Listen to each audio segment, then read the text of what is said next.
Hello, this is Kyle Speed 1. I'd like to show you my Porsche 356 from Track Days. I finally finished it.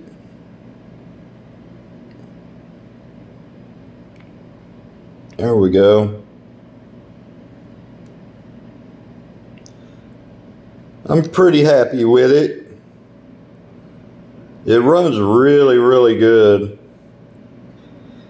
Put some painted it that Krylon ink blue and repurposed some decals that I had left over. And this kit I bought off of eBay from that guy Juan in Spain, Track Days. And it's a real nice little resin kit.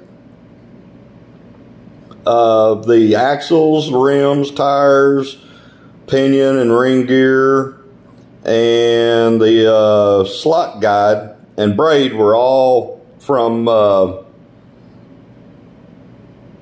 now I can't remember what their name is. Slot Invasion, that's who it's from.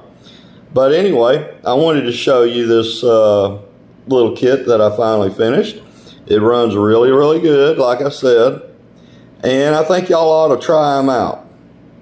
I think you'll have a lot of fun putting that kit together. And I guess that's a bye from now. Talk to you later. Bye.